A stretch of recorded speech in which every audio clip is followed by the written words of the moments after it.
Hello friends, तो आइए आपका स्वागत है अल्फा मेडिकल चैनल पे। आज हम देख रहे हैं रिकेट्सियल इन्फेक्शन में एपिडेमिक टाइफस और एंडेमिक टाइफस।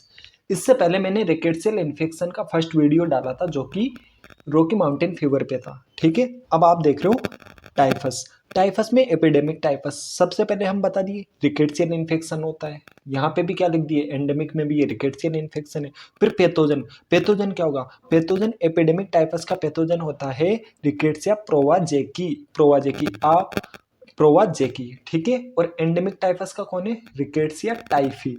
तो आप बोलोगे कि यार एपिडेमिक और एंडेमिक का कैसे याद रखोगे? तो मैंने तो ये ट्रिक बना रखी है कि एपिडेमिक ई पी पी आ रहा है तो यहां से ध्यान रख लेना कि रिकेट्सिया तो पहले लिखना ही है, फिर प्रोवाजेकी। और इसका कैसे, टाइफस आ रहा है तो टाइफी, ठीक है। रिकेट्सिया टाइफी मीन्स टाइफस का ये वाला, और इसका पी पहले आ रहा है तो पी वाला प्रोवाजेकी, ठीक है। फिर वेक्टर, वेक्टर होता है एपिडेमिक टाइफस का ह्यूमन बॉडी लाउज, और इसका वेक्टर होता है रेड फ्ली। मेनली तो रेड फ्ली होता है, लेकिन बहुत बार रेयरली कैट फ्ली भी इसका वेक्टर होता है। फिर एपिडेमिक टाइफस, इसका मोड ऑफ ट्रांसमिशन क्या होता है? मोड ऑफ ट्रांसमिशन होता है रबिंग स्क्रेचिंग ऑफ एब्रेडेड स्किन। जो भी एब्रेडेड स्किन होगी वहां पे रबिंग करने से, स्क्रेचिंग करने से, या फिर म्यूकोसा से क्या होता है, कंटामिनेटेड बाय द बॉडी लाउज, ठीक है, उसके द्वारा हो सकता है। और रेयरली होता है इनहेलेशन ऑफ द बॉडी लाउज के द्वारा। लेकिन एंडेमिक जो टाइफस होता है ये रबिंग स्क्रेचिंग ऑन स्किन, इसके अलावा इनहेलेशन ऑफ द फ्लीज से भी होता है, इनहेलेशन ऑफ फ्लीज से होता है। तो आपको मैं फिर बता रहा हूँ रिकेट्सियल इन्फेक्शन है क्या। वास्तव में रिकेट्सियल इन्फेक्शन रिकेट्सिया बैक्टीरिया से करवाता है। रिकेट्सिया बैक्टीरिया कौन होते हैं? ग्राम नेगेटिव कोकोबैसिलाई होते हैं। ये क्या होते हैं? ग्राम नेगेटिव कोकोबैसिलाई होते हैं। इसकी 4 प्रॉपर्टी मैंने बताई थी फर्स्ट लेक्चर में कि ये क्या होते हैं, कि इन्हें क्या किया जाता है कि ग्राम नेगेटिव कोकोबैसिलाई होते हैं और ये स्मॉल होते हैं, ठीक है। तो स्मॉल होते हैं। इसके अलावा ये क्या होते हैं, जो ग्राम नेगेटिव कोकोबैसिलाई होता है इन्हें हम कल्टिवेबल नहीं होते हैं, मतलब कल्टिवेबल नहीं होते हैं, ठीक है। इन्हें कल्टिवेट नहीं किया जा सकता है। इसके अलावा फिर उसके बाद देखोगे आप, कल्टिवेबल नहीं किया जा सकता है। फिर आप बोलोगे कि भैया ये ओब्लिगेट इंट्रासेलुलर होते हैं, ओब्लिगेट इंट्रासेलुलर होते हैं, ट्रांसमिट किए जाते हैं ऑर्थोपोड के द्वारा, और ये क्या करते हैं, इन्फेक्ट करते हैं वेस्कुलर एंडोथेलियल सेल को इन्फेक्ट करते हैं, ठीक है। चलो आगे देखेंगे मोड ऑफ ट्रांसमिशन के बाद में क्लिनिकल मैनिफेस्टेशन। तो एपिडेमिक टाइफस में क्लिनिकल मैनिफेस्टेशन क्या होती है? ये एक्यूट फेब्राइल डिजीज होता है जहाँ पे हेडेक मिलेगा आपको, रेस होगा, माइल्जिया होगा और आई डिस्चार्ज होगा। इसका इंक्यूबेशन पीरियड 1 से 2 week. Same to same clinical manifestation endemic typhus की होती है, इंक्यूबेशन पीरियड 1 से 2 वीक। सिम्टम्स होते हैं सिमिलर मिलते हैं एपिडेमिक टाइफस के। तो चाहे टाइफस एपिडेमिक हो, एंडेमिक हो, क्लिनिकल मैनिफेस्टेशन सेम मिलेंगे। क्लिनिकल मैनिफेस्टेशन में इंक्यूबेशन पीरियड आएगा 1 से 2 वीक का, दोनों में सेम है। सिम्टम कौन से हैं? हेडेक, रेस, माइल्जिया, आई डिस्चार्ज। तो इसमें भी सेम लिख देना।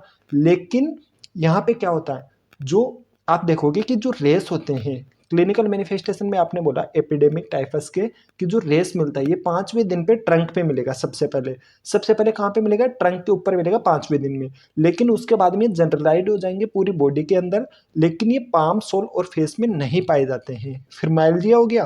कॉम्प्लिकेशंस में लिखना सीएनएस से रिलेटेड कॉम्प्लिकेशंस हो सकती है, कंफ्यूजन हो गया, कोमा हो गया।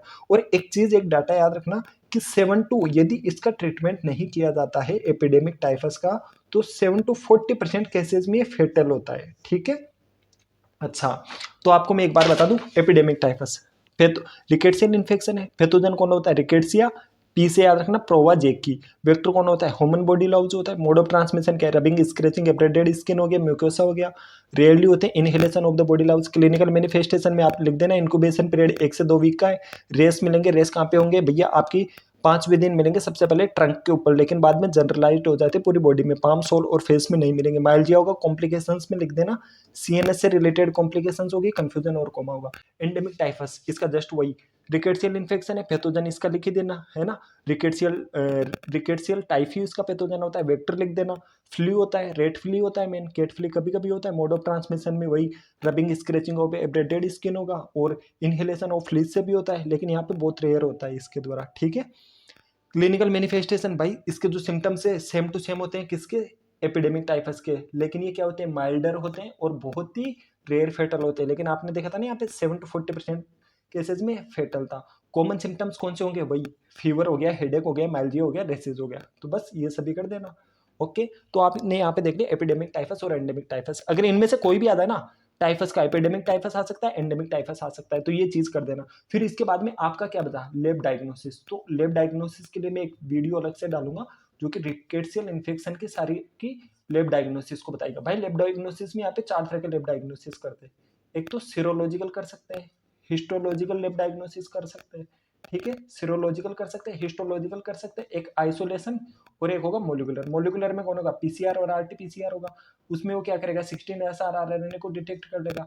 आइसोलेशन में आप बोलोगे कि भैया इन्हें सेल लाइन के द्वारा क्या किया जाता है, आइसोलेट किया जाता है। हिस्टोलॉजिकल में आप बोलोगे कि जो रेस बनते हैं, ये जो रेस बने हैं, ये एक बॉडी के ऊपर ये रेस बनी है, यहाँ से क्यूटेनियस बायोप्सी ली जाती है, क्यूटेनियस बायोप्सी ली जाती है, ठीक है।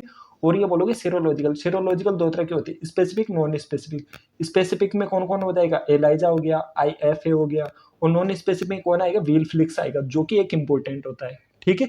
तो व्हील फ्लिक्स के ऊपर कई बार 5 मार्क्स में क्वेश्चन आता है। तो देखो रिकेट्सियल इन्फेक्शन में क्या क्या क्वेश्चन बन सकते हैं आपका, एक तो रॉकी माउंटेन स्पॉटेड फीवर बन सकता है, एपिडेमिक टाइफस और एंडेमिक टाइफस अगर बने तो डेप्थ से पूछे तो, और एक बनेगा व्हील फ्लिक्स के ऊपर बन सकता है, व्हील फ्लिक्स के ऊपर बन सकता है, और स्क्रब टाइफस पूछ सकता है। तो इन सब के ऊपर मैं नेक्स्ट वीडियो में इन सब के ऊपर नेक्स्ट वीडियो डाल दूंगा। व्हील फ्लिक्स बहुत इंपॉर्टेंट है भाई, 5 मार्क्स में बहुत बार पूछा जाता है।